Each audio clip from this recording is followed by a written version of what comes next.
Hello everyone, I'm Colin Canet, finally back again with another video. I know I've been pretty AWOL the last 3 or 4 months. I've done a fair bit of traveling. I had a nasal operation to open up the passages in my nose. That was a lot of fun, but I'm all recuperated now, and I've been also working on some special projects, and today this is one that I want to talk to you about. This video is sponsored by the nice people at X Tools, and I want to show you this new laser etcher that I'm working with. It absolutely is changing my life. It was so easy to use, so stick around and let me show you what I'm working with today.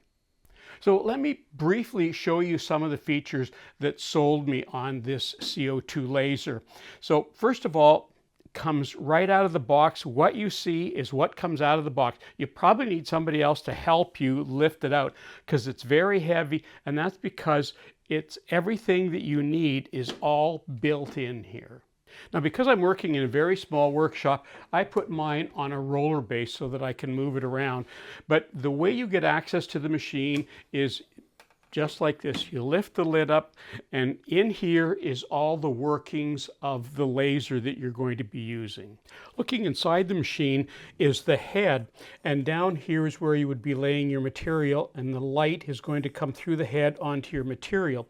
Now, in a diode laser, the light source is actually in the head, like a light bulb, if you will.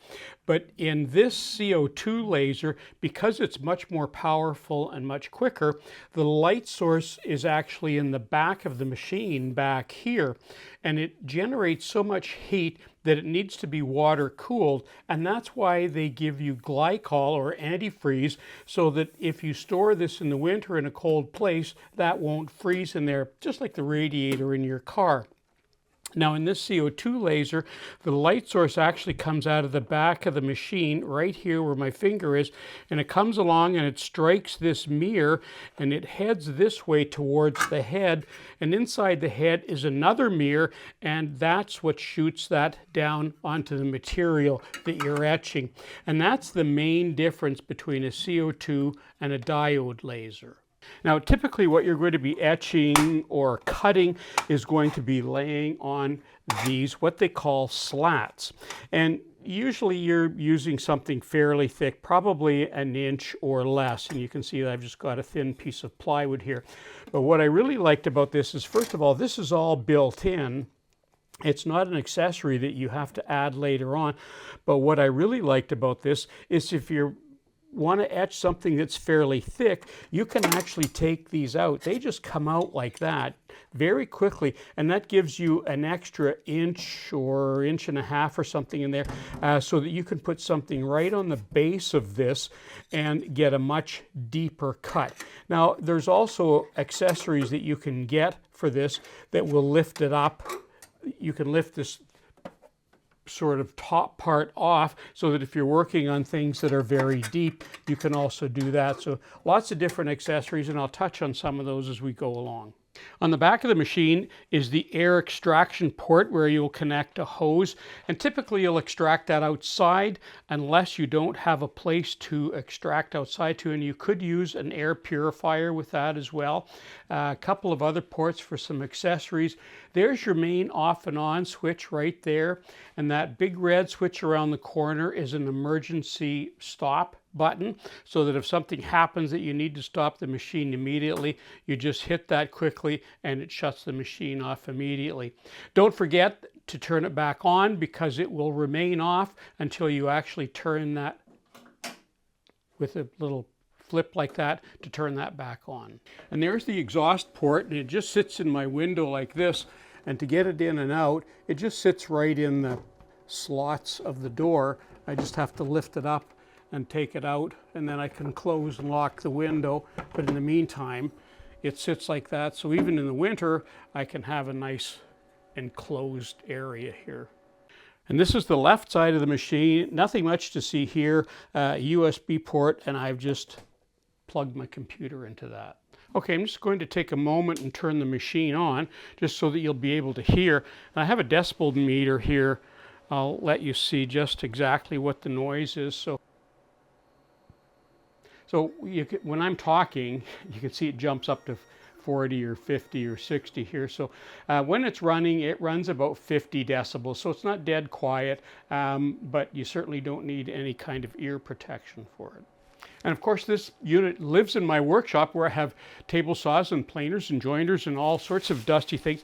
When I'm not using it, it actually came with this really nice, it's a very light, but it's super large, extra long, extra deep, and I keep it covered when I'm not using it, and that keeps all the dust out of the machine.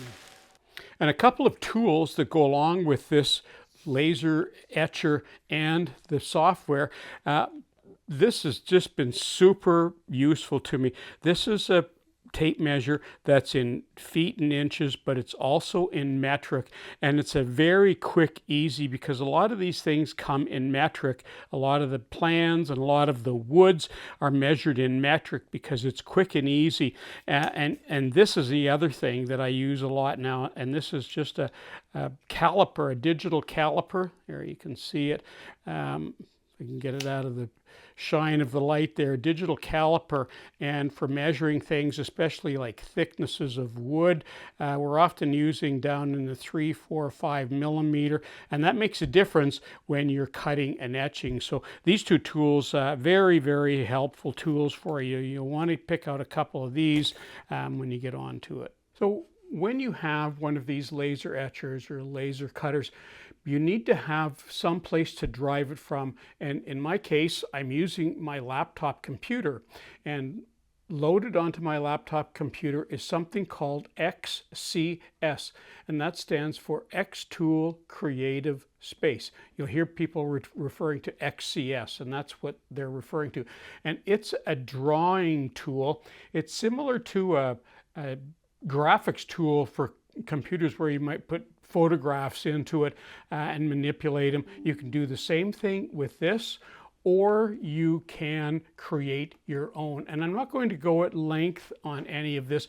I just wanted you to see. This is a free program that you download from Xtools, and I've been using it for a while. It actually works very well. It does take a while to learn the system, so you'll want to be taking your time and going through and trying all of the different things. And as you use it more, I'm surprised in only 3 or 4 days how much you get onto it and start learning it.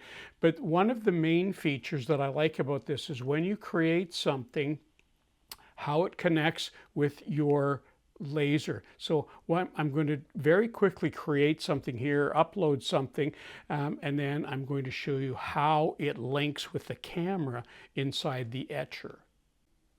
Okay, so what I've created here is the beginnings of a butterfly, an insert, and I'm going to show you how easy that is. So I've just done 2 lines, top and bottom, and a line like this. Then I copied this, and I'm going to flip that around just like that, and then I can bring this in, and now I've made a butterfly. Now I'm going to join all of these edges, and then we're going to cut it out on the laser, and we'll show just that quick process. Okay, so without going to length on this process, what you're looking at right now, there's the slats in the machine, and I've put this clear acrylic in there, and I'm going to cut out that butterfly that I just made that you saw on the screen. So when it's sitting like that, I can move this around anywhere on that piece of acrylic, and I'm putting it up in the top corner here because that's going to leave me more room that I can do other things, make other butterflies if I want on this sheet of acrylic here. So I'm going to go to the process right now.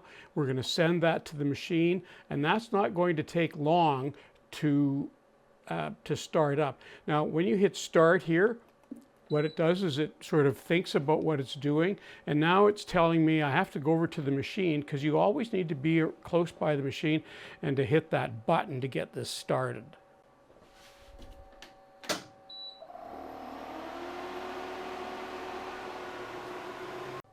Now, to be honest, I was going to show you cutting the machine, but by the time I got the camera over here, it's already cut that. So it's all finished, and hopefully it's cut it all the way through, and that's it. that's how easy it is. Now I can take this butterfly, I can make these any size I want. Now that I have that file, I can make this bigger or smaller. I can put a number of them on this acrylic sheet here, and all I need to do is clamp this onto the wood, and I can start making butterflies. Let me show you what we use these for. So there's what, when I talk about a butterfly, some people call them bow ties, and the purpose of these in woodworking is if this wood was cracked somewhere along here, we put one of these butterflies in, and that prevents the wood from coming apart anymore. And the way they work is we cut a pocket like this, and then we cut a matching insert to go into that. And of course we can use, with this acrylic, we can use any shape or size that we want. And because we use a wood router to do this, with this little insert that fits in the bottom of your router, and it has two collet sizes. There's a very thin one there and another one that fits on top of it. One of them cuts the pocket, the other one cuts the insert, and you get a perfect fit every time. Put a bit of glue in there and pound that in, and that's done. And there's a look at the router bit that you use to do that. So that's a super quick way of making patterns for inserts of wood for anything that you might want to do. So today, all I really want to do is to whet your appetite for looking sort of beyond the traditional woodworking tools and see what else is out there. And maybe you don't have a situation where you can buy table saws and planers and things like that because of where you live, like in an apartment or a duplex or something. And maybe this is an option for you. Making the old style MDF. Do you know how hard it is to make butterflies when you have to cut out the inset and make it precision and make it work all the time? That's a long, tedious job when you can do it with a machine like this in literally seconds. It doesn't take any time at all. But even beyond that, you know, all of the jigs that I made, you've watched me make these jigs over the years, and precision cutting them on the table saw and filing and sanding, all of that. Now a machine like this can do that in literally minutes, even less than minutes.